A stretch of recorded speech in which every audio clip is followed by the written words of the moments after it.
kirara cy'umuhungu cyakuzongereje. And that wicked man who came after you, Ivuga ngo nutanyaranja ngo unyumvishe nzakubenga. telling you that if you do not help me, then I will Let go of that man.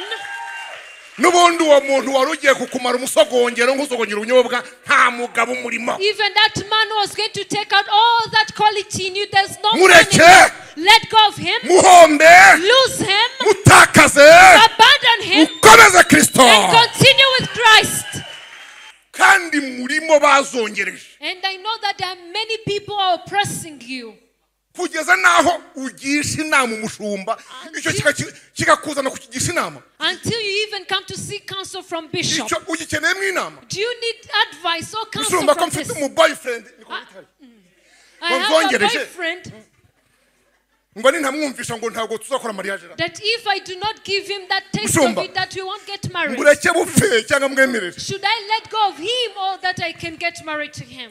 Nakirangije reka ndo saruhuka tuze nagisubiza. I've concluded this and I've answered this. Let go of that man. Kabukira kabutindi na nta mugabo ufite muri uwo. Let go of that evil doer. You don't have a gentleman in him. Ariko umuntu usumva kwa kumubonye nk'ubunyobwa. But every single person who will ask you a taste of it. Nta mukwe dufite nibiri hanze n'icyohe nta. We don't have a groom in him. He's an evil doer. Ndagira ngo mbabwire. Now I want to tell you that hari inshuti twaretse ku bwa Kristo. there are friends who have let go due to Christ. Murebe uko ngana uko. Look at my age as I am now. Ntabwo wanyinginga. You cannot beseech me ngo njyane mu kabyiniro nkwemerere. and take me in a nightclub and I accept. Kubyina icyo ubwo? What will I be dancing to? Wo hasi se wo hejuru. The lower or the upper moves? So turabyina iyi.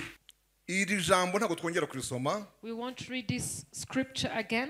Riya Paulo yavuze ngo nyamara ibyarinda muyange. The one that Paul was saying that what were gains to me, nabitekereje ko ari igihombo. I consider loss ku bwa Kristo. for the sake of Christ. Ngo ndetse n'ibintu byose mbitekereza ko ari igihombo. And what is more, I consider everything a loss kubw'ubutunzi butagira akagero. because of the surpassing ariko worth kumenya Kristo Yesu. of knowing Christ Jesus. Aravuga ngo kubw'uwo And for whose sake nahombye ibyanjye I have lost all things, byose ndetse mbitekereza ko ari amase and I consider them garbage kugira ngo ndonke Kristo. that I may gain Christ. Nta mwanya turi bubone muremure. And we won't use a long time. Ariko wenda ndi bubahe n'akantu k'umukoro mu rugo. But I'll give you a task or an assignment. Ako kera twitaga devoir à domicile mu Gifaransa. The one that we used to call homework. Ya, nuko bakita mu Cyongereza. Muze kureba indirimbo y'156 mu ndimo zo gushimisha. You read the song 106 in the book of hymns, 56 in the book of hymns. Igitero cya mbere kiravuga ngo The first paragraph it says, Ninge Yesu witanze kera ku musaraba bitewe n'urukundo ngo ngukize ibyaha byawe mugenzi narakwitangiye wanyituye iki wowe. Cyo ni kimwe. Icya kabiri, naretse ubwiza bwanjye nari mfite mu ijuru siga umucyo kwa datanza mu mwijima w'isi naretse byose nkurengera waretse iki ku bwanjye. Banyishe urupfu rubi biruta uko byavugwa. they killed me a bad death. Mfa ku musaraba nambika ubusa. I was crucified on the cross. Se ko nakwihangana ibi byose wewe wanyihanganiye. Now that I have endured all of that, what have you let go for my igitero cya sake? gatatu kivuga. That is what the third paragraph says. Murumva tworohewe? Is it easy for us? Ngiyo impamvu umuririmbyi yategereje ibintu byose rero. That's why now the singer wrote all of this. Akonkluwa yanzura ko And he concluded ari mu mwenda wa Yesu. saying that he's in debt to Christ. Ndi mu mwenda wawe ubuntu wangiriye. I have the debt of the grace that you have shown to me. Uwo mwenda rero Now that debt tudashobora kwishyura. that we can never repay. Pawulo aragira ati nibura. Paul said at Icyo mu least, Gifaransa bavuga ngo du moins. saying that at least, Nibura ya. at least, Nibura. at least, Gira ibintu reka. leave a few things Have the things you can let go. gira ibintu wanga, Have things that you can deny or abandon. gira ibintu utakaza Have things that you will cast out kubwa Kristo.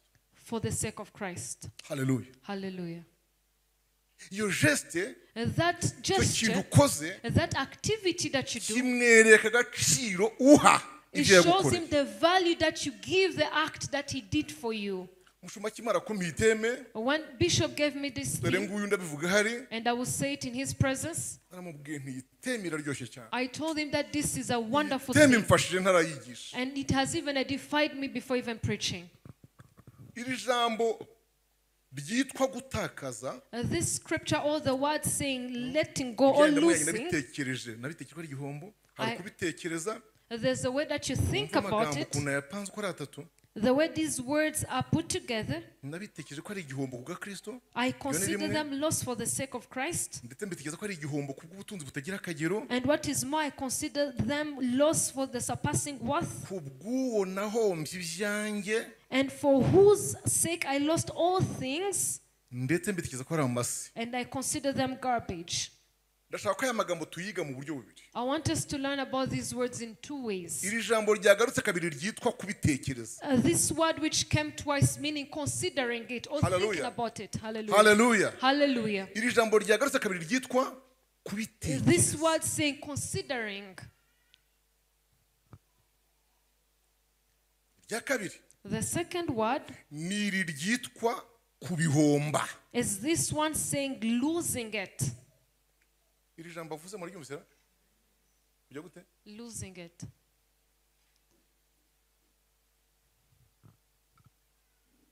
Dore ni ibingibi nasobanuye umuntu nsemurira aranabinanirwa. Haranigisha umuntu nsemurira biramunanira. Ariko umuntu ari kunaniraho. Njye uko ndimo kubyumva mumfashe mumbabarire n'umusemuzi wanjye abyumve. Ntabwo ndimo kumva ko ibintu I'm not understanding that these things are losing, ari ukubura. Kuko kubura ikintu because letting go of ni something, ikintu ubura wagitaye, it is losing something because you lost it. gutakaza. Losing something. Rwose mu cyongereza iyo nshinga risobanura. That is what this verb means. Ariko uyuwe But this man, ari ati ni ibintu nahombye nabitekerejeho. he said, these are the things I lost because I thought about them. Na n'ubu nari njambo turabibonera.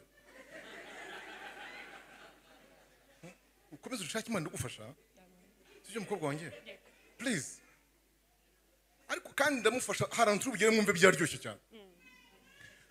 Ijambo rya mbere, The first word, twese tubyumve kimwe ko nta kintu tugeraho tudasaba kugira icyo dutakaza. let us all understand that we can never gain anything without forsaking another Yo mpamvu thing. abana n'abahungu That's why there are even other men, basigaye bavuga ati kandi sha nkubwire. they tell them, let me say this to you. Nutava mu mandazi. If you do not let go of this pleasure, Amandazi. donuts, Mandazi benye. Ya. Nkubwire sha nutava mu ki? if you do not let go of the donuts, Burya barimo bamubwira ngo they are telling him, reka mandazi, leave the donuts, reka ishyano rya capati, and let go of all other flour. nutabivamo ngo ubireke n'ibira byayi byawe. If you do not let go of the tea N'ibikoma n'agatogo ka and butindi byose. porridge and every other mixture that you eat, Ukazazana umugeni muri uru rugo. you can never bring a bride in our family. Bivuga ngo abagabo turaha twashatse barabyumva cyane. Meaning that married people here, you can understand this. Kugira ngo uzajye kugera ku mugore, For you to have a wife umwisabira umwikwere, and you ask that you can have him and pay the dowry price ubone umushyikize mu rugo iwawe. and find that you bring him to your home, Bisaba ngo ugire ibyo ureka. it requires you to forsake certain Kandi things. ubitekereza igihe kirekire. And you think about it for a long time. Ndetse n'ibyo ureka, And even the things that you will let ubireka go, ku bwende bwawe ta propre decision. you will let go of those things within your own decision. This is losing. Yeah. Tukimuva gutakaza ni ukubura. It is letting go. Amen. Amen. Biragenda biza. Cya kabiri. The second thing, mu masomo nize gakeya Among the academics that I learned, ku bantu bize economy for people who learned economics, ya umva rimwe kare nizemwo capital I learned about the capital. Ni mujumva igishoro yego Yes. ariko gitangaje But what is amazing, muri economy yo capital within the economic studies, this capital, hari ahantu igera igahindura izina there's a way that it changes its name. ikitwa prix d'achat.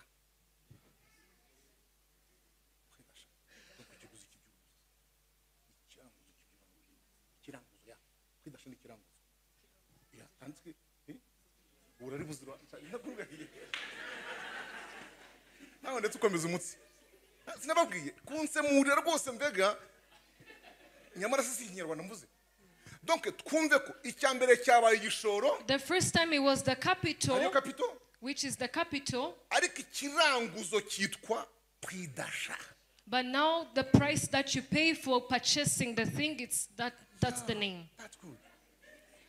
Noneho munyumva ngaha twige. Understand this? Ibi bintu byombi cyaba igishoro. These two things, the first was capital, whether it is the purchase price.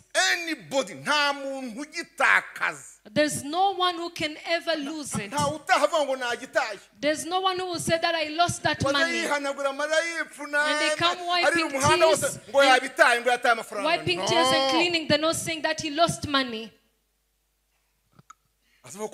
He will say, now I purchased goods. I have invested my money. And he is believing that he will gain out of it. And also the profit, it has two names. It is the price of selling, or it is called the profit, or it is even called the interest. And after this, there's also what we call loss. And those who learned economics, this is the truth. And this is what I learned in 1974.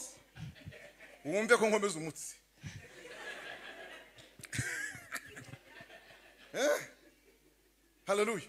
Hallelujah. That is the economics I learned in 1974. And I didn't like mathematics back then.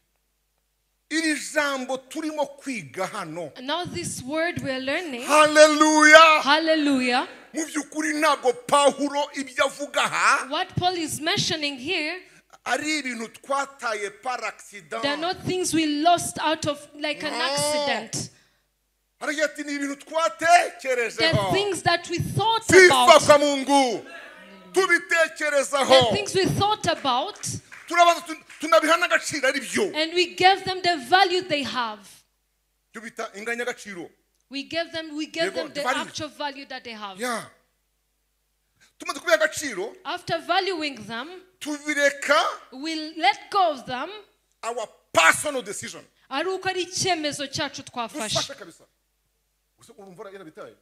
Did he lose it randomly? It is not losing randomly. It is not people who stole it. There are things that he let go with his own decision. Which is why this journey heading to heaven, many people will live in it for a long time. There are people who have abandoned the worldly things out of their own decision. But those who have lost them, they have lamentations. And the lady will pass there, and he will glance at her, and he will look at her, stare at her, and he will keep on looking at her.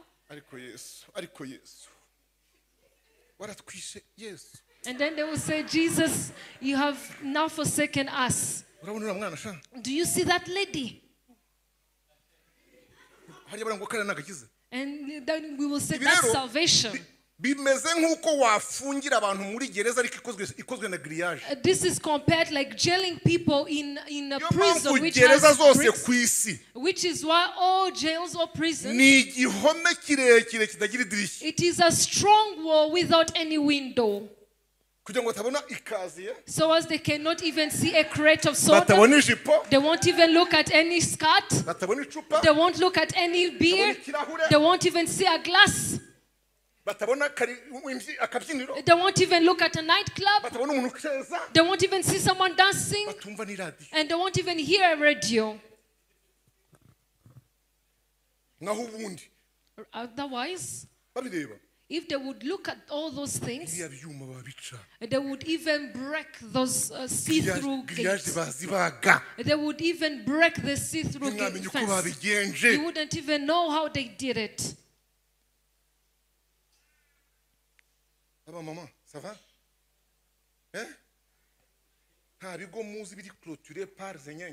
Don't you know some houses which are fenced with see-through fences? And they have even put some poles with thrones. They're the ones of the Catholic Church people.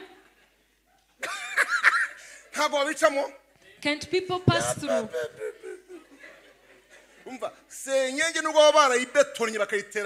Even though they can put even cement on it, they will destroy it. And one day he will remove one wire, and next week remove another wire, and next semester remove another wire, until he will find a way out. And there's no any other way that the leader didn't find a way to fix it. And we know that that school, there's so much discipline. It is protected. There are even the poles with thorns. Thorns. Thorns on a sinner. What does this mean to that sinner?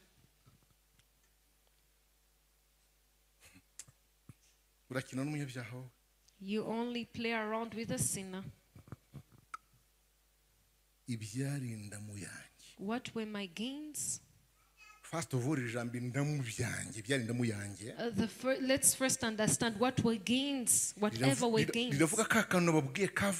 It speaks about the value, agaciro. Do not even think that I let go of random things. I let go of things which were gains to me, valuable things. They had value to me. Hallelujah. Hallelujah. That's why I request you that if you have abandoned alcoholic drinks, find a way that you can be separated with a person who let go of beer out of the medical, out of a medical advice. Because when you let go of beer because of a medical advice, it is simple. It is very simple. Because he will say, listen, now I feel this, I can smell it. On the 5th time, I will die a brave man. Michelle will drink it. And there's no man to seek something like as if they can't find it. They will bury me like the same way they buried my father. You understand that conversation he's having himself? Because he kept on first to have the conversation with the medical advice. But the one who have abandoned beer because of Christ, the Bible declares that he have abandoned it truly. Hallelujah. Hallelujah. Hallelujah. Now if a lady can deny a young man saying that I'm in a bad season, can't you let go of me for stand? I'm in a bad season. When the good season comes, you won't even welcome Foster alone. Meaning that there are things that people will not do because it's only a bad season, or even fearing that they will get pregnant, or the place that he's going to raise the child in. It is not the reasons to why Paul let go of these. Here there are people who have abandoned things while they're even aware of it, knowing the test of it, and they let go of it for the sake of Christ. Let me say this. There are even others who let go of it, and yet they used to bring income to them. This word that you are learning about is great.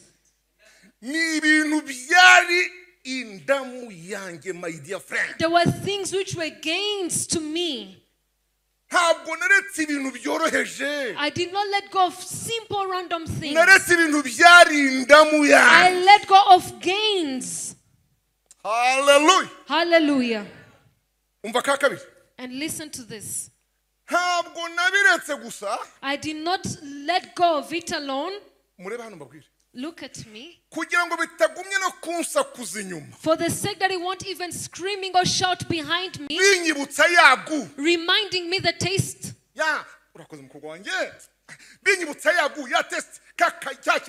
Reminding me the taste. For the sake that they won't run behind me, shouting behind me. That thinking, I consider them garbage. Let me say this to you. Understand this. There is discipline, yes. Yes, there is discipline for the past days. If you read the Bible in different versions, you won't see that it is the feces of cow. How many people can even see it? Are there people who have fought to find it but they can't? There are even people who ask me for it, and yet for me I can't even find enough. Here he was talking about the garbage of people. What they call garbage. In Kinyarwanda it is that word, or things that you can't even touch.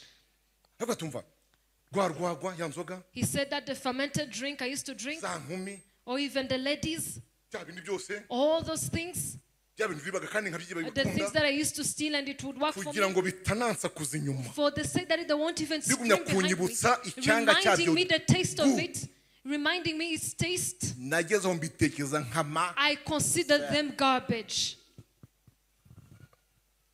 Hallelujah. Hallelujah. Hallelujah. Hallelujah.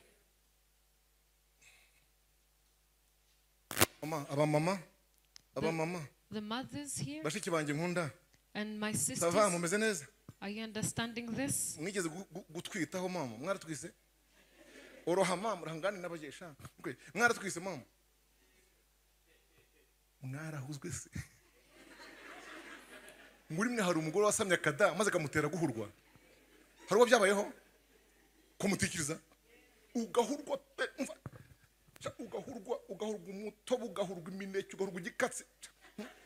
There are people who get pregnant and they can't feel the need to eat anything. And let me say this. You reach to a place where you can't even want to be in the same place with your husband. I can see few people whom it has happened.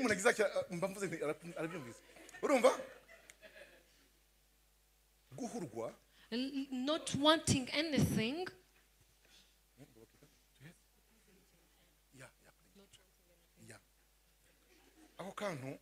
That sensation.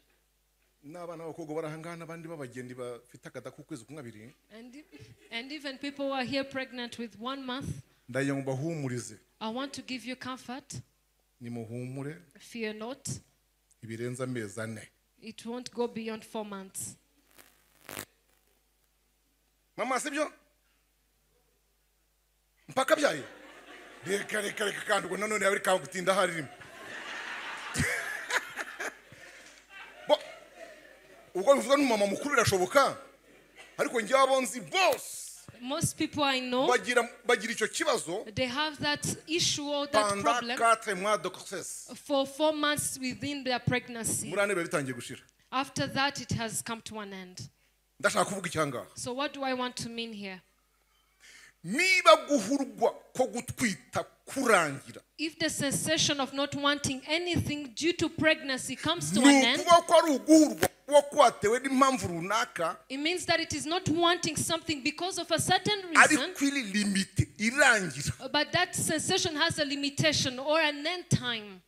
Let me ask you this. If there are things that you do not want anymore due to Christ, but because of a certain season, Lord Jesus, your things that I'm in, I'm giving you 1 quarter or 1 semester. Only 1 quarter, 1 semester. Because at the end of it, there are people seated here who usually speak to Jesus like that. Most of the people, they pray to Jesus, giving him a duration or a time. Remove the timeline and understand the divine things. Whether he comes in a long period of time or shortly. Hallelujah. Most especially that you kept on singing, I am a Christian, and I'll keep on being a Christian through all until my death. You let go of Christianity, letting go of death. Are you even sick? Why are you letting go of him? What is the stage where you're reaching on? This is what Paul named. I consider them all. Hallelujah. Hallelujah. The same way that I keep on thinking about them, I started losing them until I considered them garbage.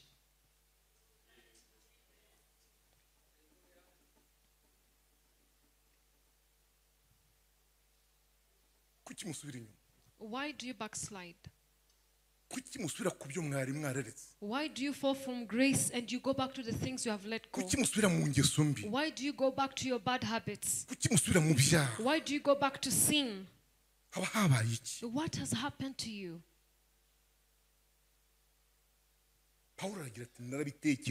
Paul mentioned, I thought about them all, and I looked at their credits,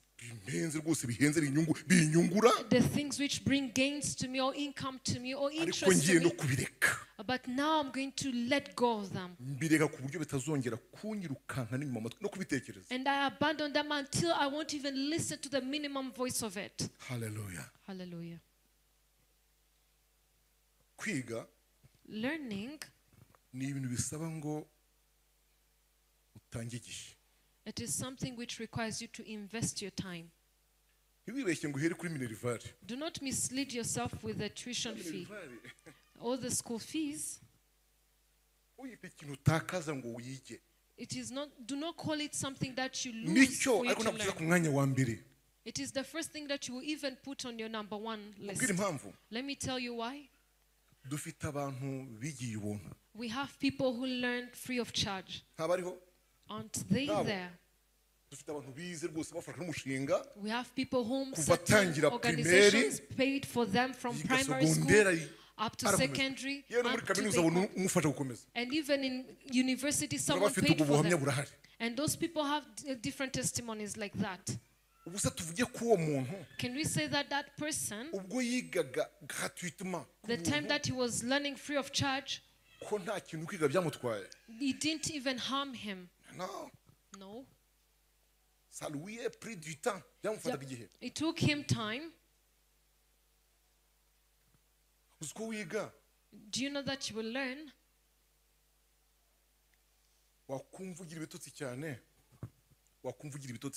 When you feel that you have so much sleep, You will learn putting your legs in a basket of water. Are there people like that?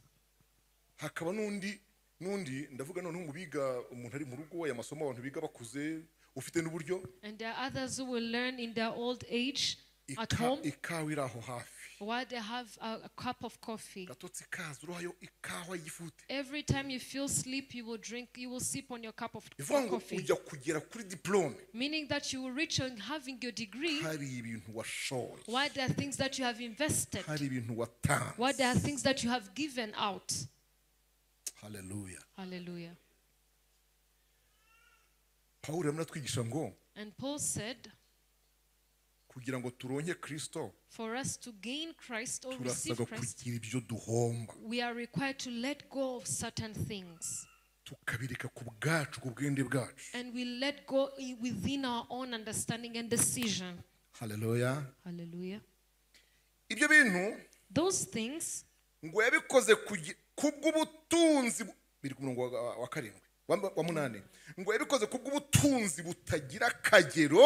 he considered everything a loss because of the surpassing worth of knowing Christ Jesus. Knowing Christ Jesus, he called it a surpassing worth. This word saying worth or wealth, among the languages I speak, let me mention two. For those who understand French,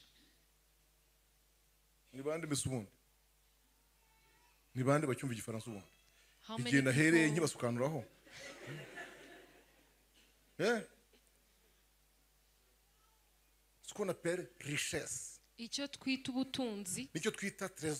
What we call treasure.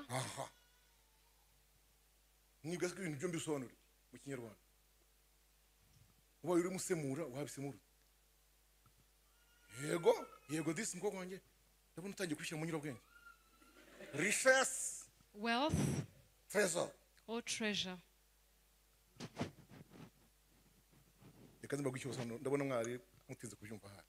Let me explain this to you. Wealth and treasure or wealth, these two things in Kinyarwanda, they are not the same. Why? There is the wealth that you can see, or the riches you can see, while there is something that you have invested. Most people have become rich because of selling things or becoming a business people. It's because they sold things. They are rich people.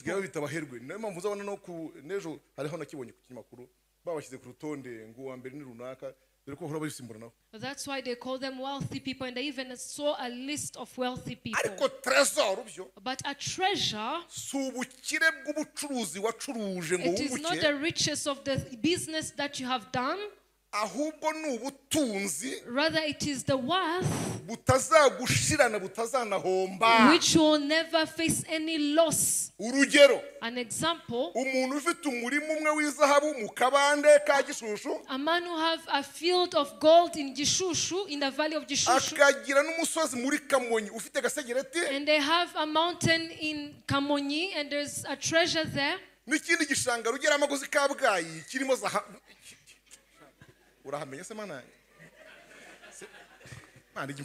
And also having another valley in Kabgayi.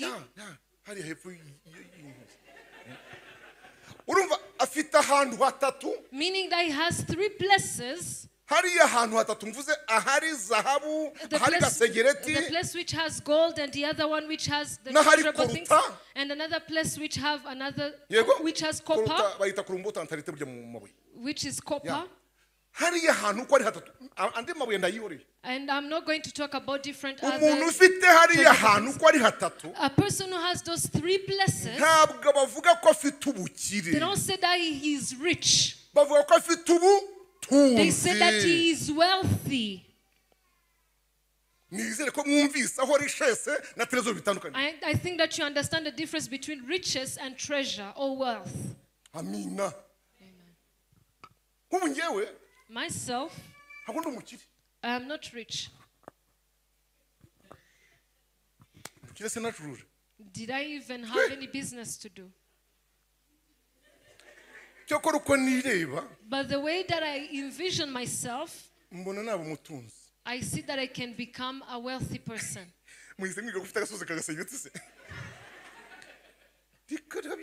I don't have any mountain with treasurable things. But for me, because I'm the last born of my father, there's a cow that he gave to me.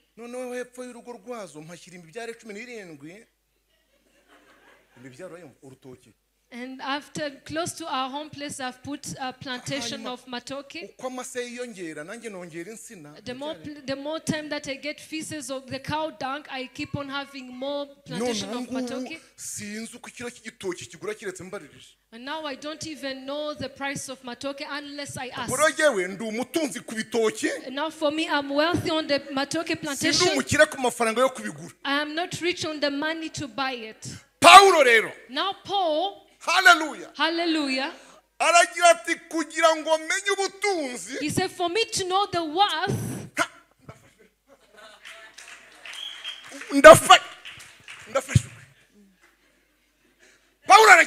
Paul said, for me to know the worth, the surpassing worth which is within Christ Jesus. Why didn't he say, for me to know the riches? Most people will come to Christ seeking riches. You will never find it. You will run weary. You will never find riches to him. I told you that you will work for 45 years of age. And this man is not rich. Rather, he's wealthy.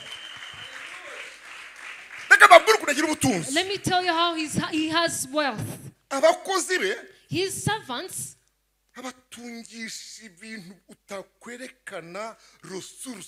he feeds them with things that you can't find an origin or source. And understand it more than any other person. And within that wealth, now Christ has paid and they have given him to me. I was wedded to him. And in 1984, and then I was wedded to him in 1988.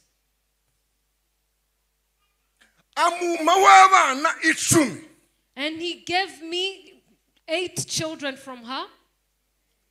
9. And even an extended family from them, a numbered extended family.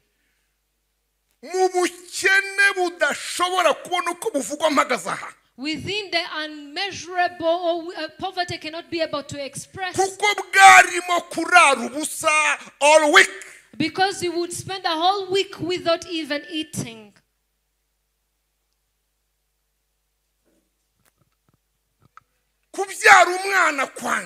Now giving birth to me, it would be now a command or a rule coming from God. Give birth. Give birth.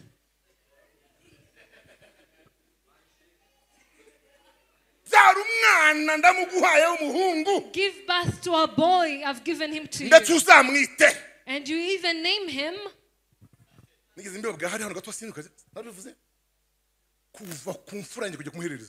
From my firstborn to the lastborn,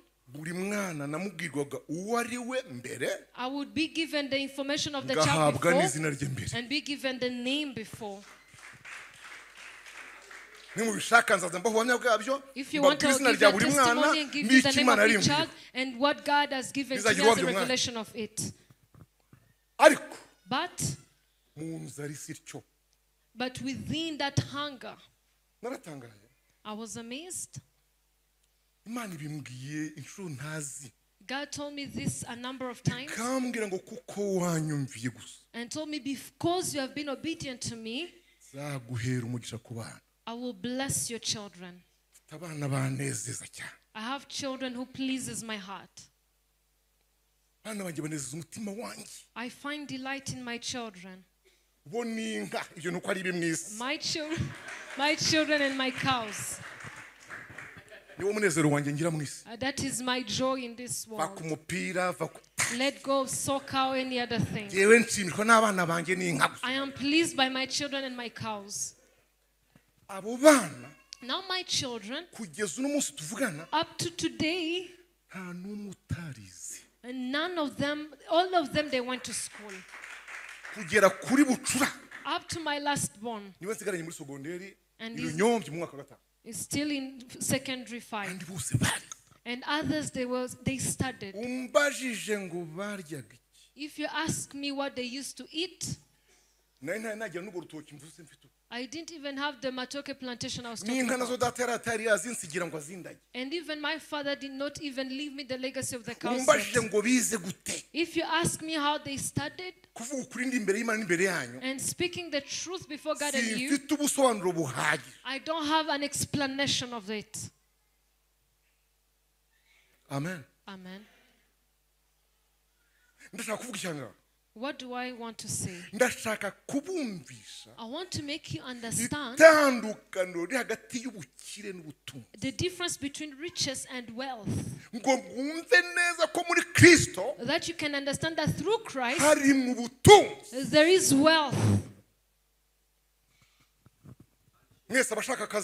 Whoever wants a job, that you will work and you will gain your salary, and you will even ask that they can give you a loan on your salary. You are rich, but you are not wealthy. That's why you will see it cannot be easy for you to sell anything.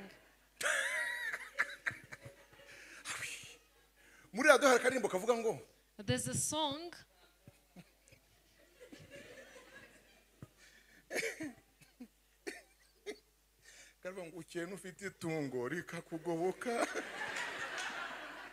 Murakazi maze mujye mwihangana niko nigisha ariko kiretse abantu bambonye bwa mbere abandi mwe turaziranye. Donc meaning umuntu ufite ubutunzi, a person who has wealth, abashobora kugira bumwe atanga kandi ntibumukeneshe. He is able to give out something and he won't even be poor out of giving. Ugira ubukire gusa, but one who has riches, gusanga ntabwo afite. You will see that he doesn't even have the riches, that he only have the name. Ça c'est la différence entre la richesse et le trésor.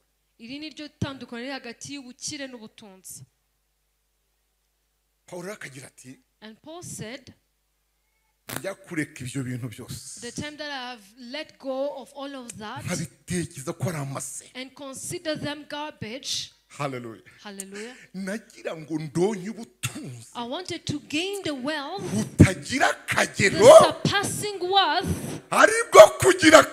which is having Jesus Christ, which is knowing Him. And which is why I considered all things garbage. Hallelujah. Hallelujah. Hallelujah. Christ is wealthy. He is a wealthy person. Look at how he's wealthy. Beyond all things which has an end time, he is even one who has eternal life in him.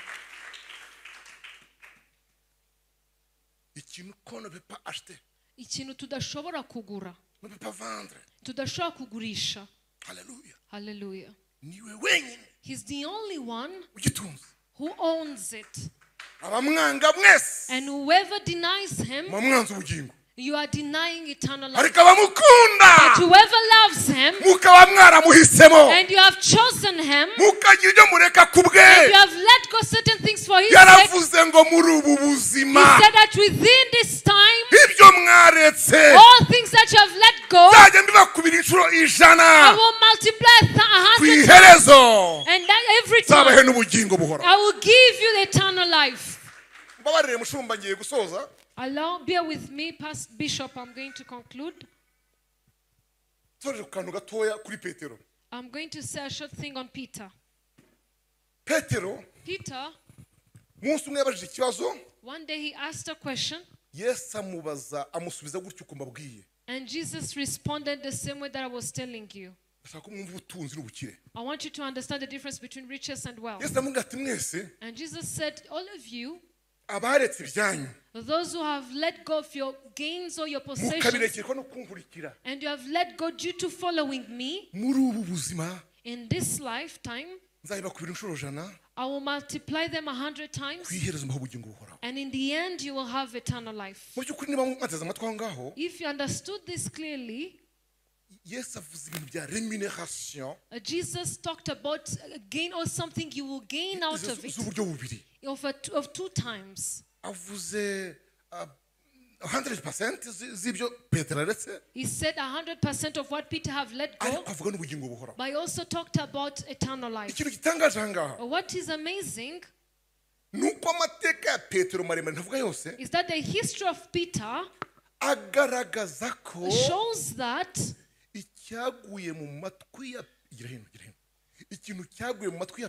whatever fell in the ears of Peter and entered within his heart 100 times.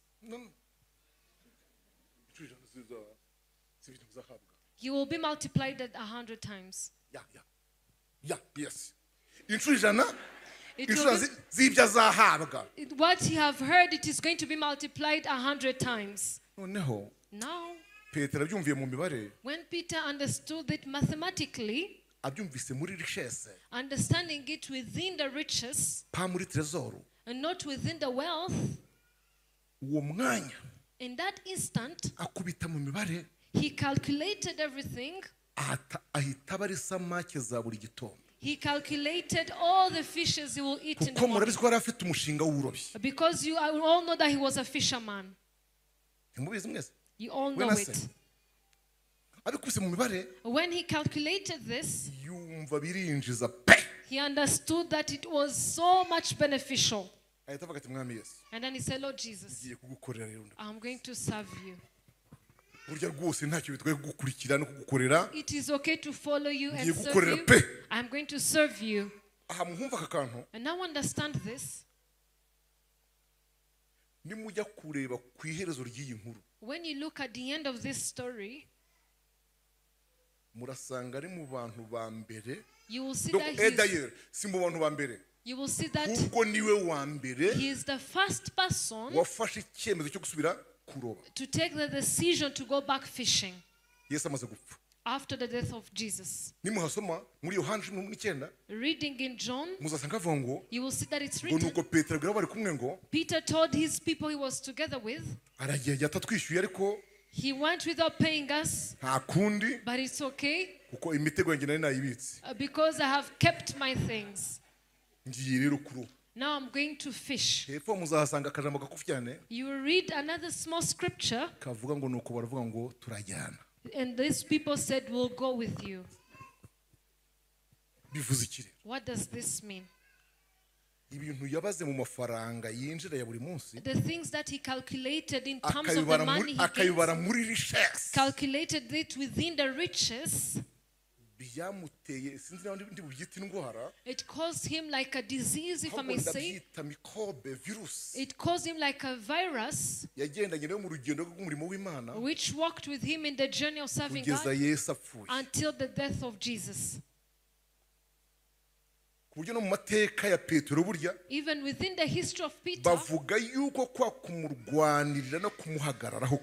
they said that for the time that he was striving to be with Jesus, defending Jesus, they said, they are killing you. Did you even pay us 20%? Why are they killing you? First pay us, and even living or dying, you will handle yourself. But Jesus, those 100 times he was saying,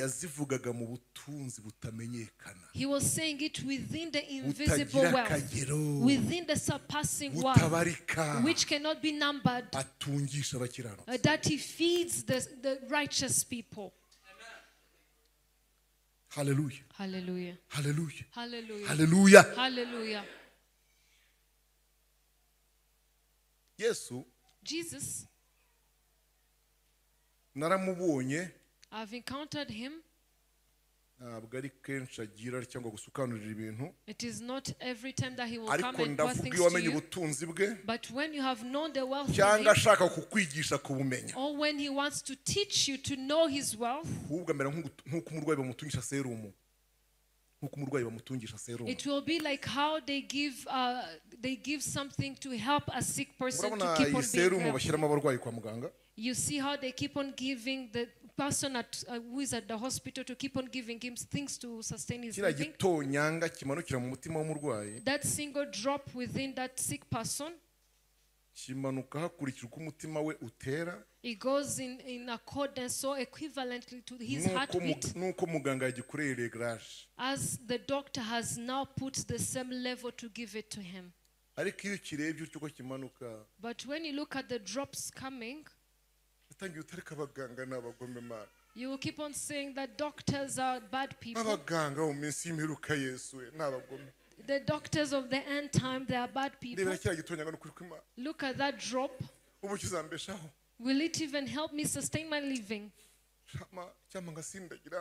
I wish I can be able to move. And I make it come faster. And now do it. And now just do it, and you will have your heartbeat move faster. And you will see your blood mixing with the mixture. And you will see the blood coming out and going with the substance.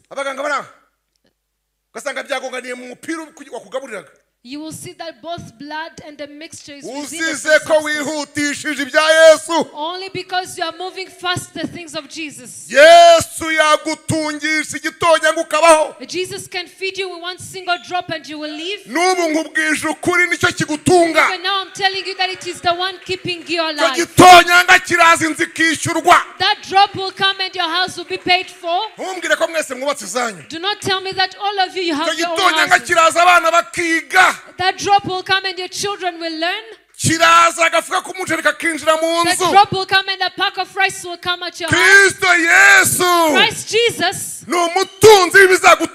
is a wealthy person of all things which are going to sustain your living. And they are hidden. There are things you cannot be able to show. Hallelujah. Hallelujah. He's the only one who owns it. And another thing which has amazed me, he is not fed up with you. And he has done it for a long time. There's no any other person who can bear with you for the unemployment. There's no any other person who can bear with you.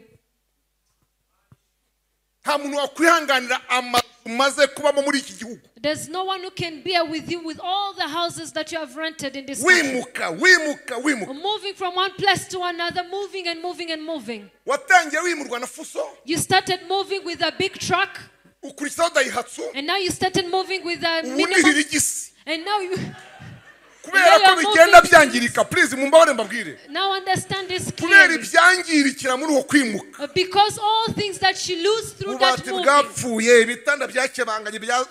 all your furniture, all the things they lost their quality, the glasses and everything which lost their quality. Now all the things, the dozen of glasses that you had, you no longer have any of them. No one can bear with you with all the houses you moved into, paying for your rent. This is something I saw on every single person. I saw that. Bear with me. I cannot be able to call it being fed up. Rather, within the discipline, I will call it that not being able to do it. In French, meaning that he does not be fed up. He's not fed up. Rather, he is tired. He's tired. There's a time that he can't even find the means. But Christ Jesus He has the wealth to sustain your living up until the end. May God bless you. So what does this require you? What does this require you? That you can have this man. Have him in you. Hallelujah. Hallelujah. Hallelujah. Having the knowledge or the understanding of knowledge. And knowing him will give you faith in him. And it will go alongside with loving him. And it requires you to abandon certain things. And you let go of them. You let go of them. My mother, that I loved much, and she loved me as well. And I was her last born. I was the only son she saw after 5 daughters. She told me once a word. Hallelujah. Amen. And I still think about that word.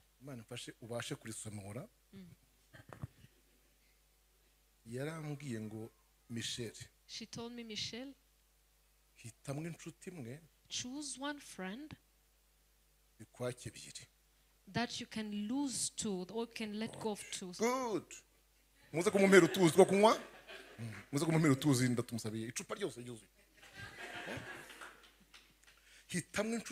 Select one single friend that you can let go of two because of gaining that one friend. Meaning that within your daily life you can understand. There's a time that having one friend requires you to let go of even more than 2 friends. Do not think that I'm speaking to young men and ladies. I'm speaking to all of you. It is not because that one single friend you will leave have commanded you to let go of others and make it like a command, saying, now, if you want to love me, let go of those people. That's not what I'm saying. No. Rather, you will evaluate and see these 2, 3, or 4 friends, their habits, their conducts. It will even make me lose this one other friend. If you weigh it, you say, instead of losing this one friend, let me let go of the rest.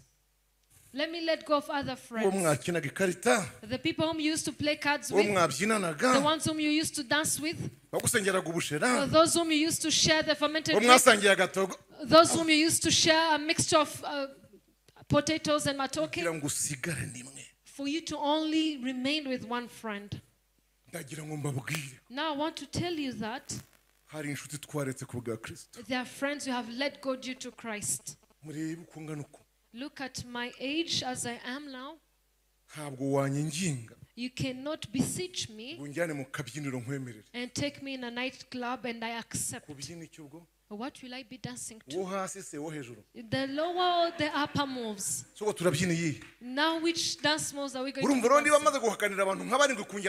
Now if I have denied 7 people to take me in a nightclub, I chose one single friend who doesn't dance. Amen. Amen. And out here there are small stools. There are stools that men sit on. That all sorts of food that will come to you sitting on that stool.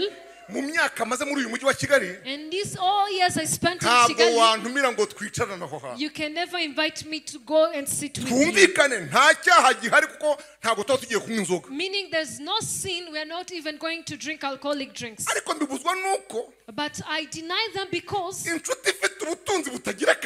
friend who have that surpassing worth, I feel like if you would see me there, it will pain him. Hallelujah. Hallelujah. The friend who took care of me, the friend who cares for me, the friend who clothes me.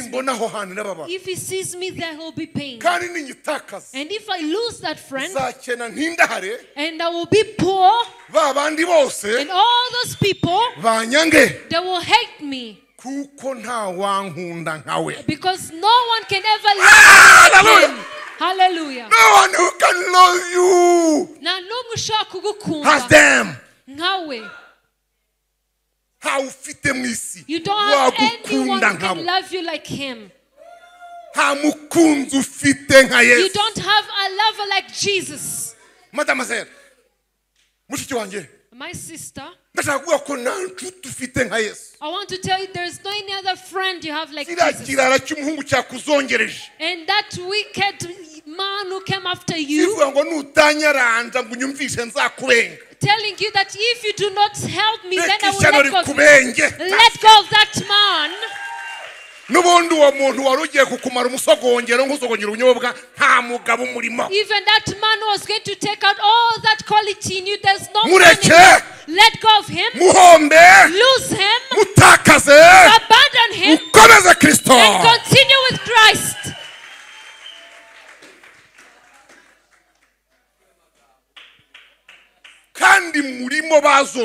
And I know that there are many people who are oppressing you.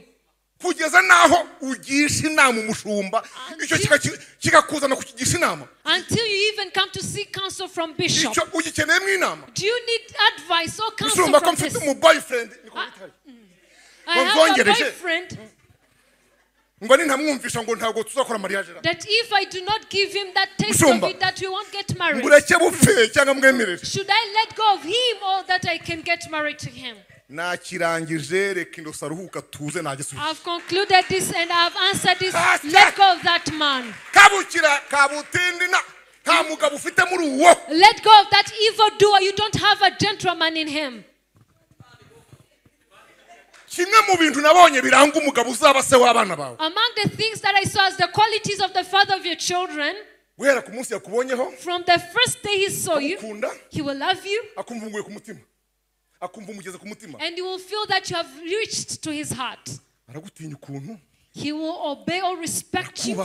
He will respect and fear you somehow. And he will respect the fact that you will be the mother of his children. Meaning that he can never make you do such a thing. But every single person who will ask you a test of it, we don't have a groom in him. He is an evildoer. These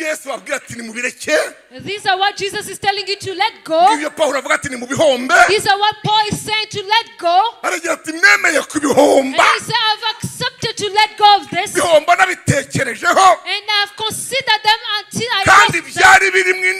And they were gains to me. Meaning that there was interest in them. Now this man I've let go. He used to purchase things from Dubai and China. And he has accepted to build a house for my family.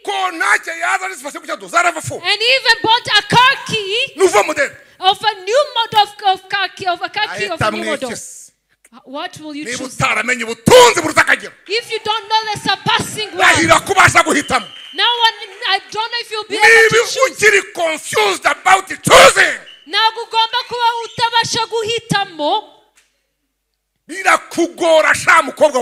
You will be difficult. Being able to have a new model of RAV4, a new model of 2024 version of it, and it will bring a car key, an automatic car, and even building a house for your family. And you will give him a test of it one single night. Will that make you come to seek counsel from Bishop? If you don't know the worth in knowing Christ, go with your new car and they will build a house for your family. And after reaching there, ane y'imbere azayakuramo ku munsi umwe. He will remove your fourth teeth. Kandi nta kinya bazagutera. In one single day, he will remove your fourth Nta teeth. kinya baguteye. He won't even.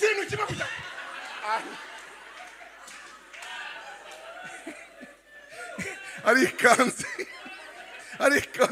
Ane y'imbere azayavanamo nta kinya. He will remove the fourth teeth without even making you numb. Nta mapensi yo kwa muganga. Without numbing you to not feel the pain. Wowe uzayacira wenyine ubwawe. You are the one who will crush them out. Kubera iki? Why?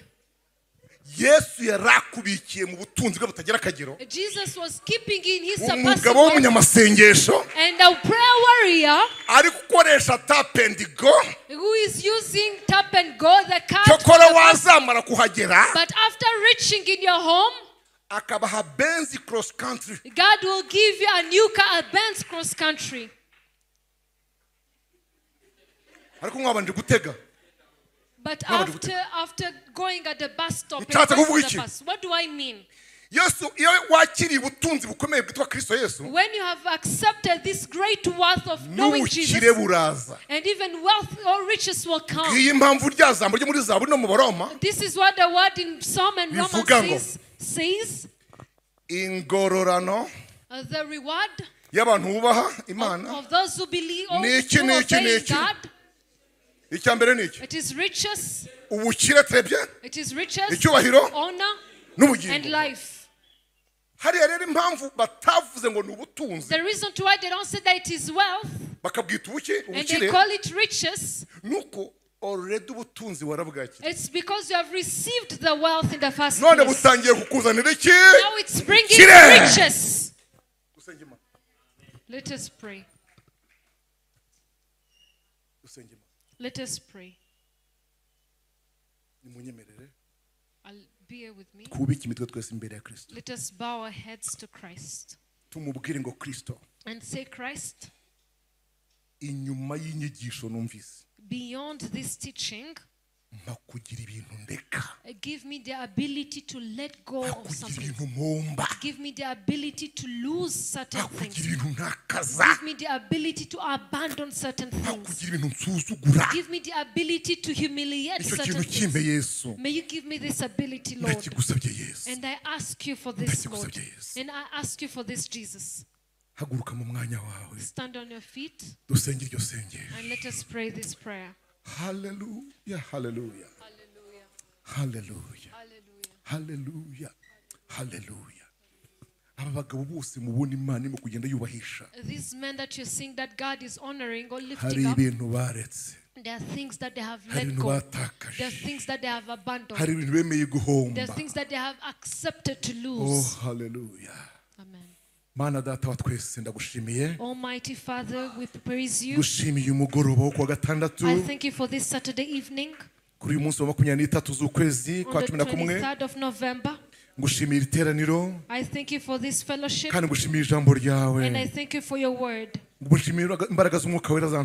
thank you for the power of the Holy Spirit which enabled me. And that Spirit, the Holy Spirit, He has enabled your children to understand it. Even though I can keep quiet as a teacher, let the Holy Spirit keep on making them understand. And may He not be silenced or quiet. So as this word can be more wide in your children, let it make them reach where you desire. Let it transform them in a way that you're pleased with. Thank you, Christ Jesus. In the name of your holy name. Amen. Amen. Amen.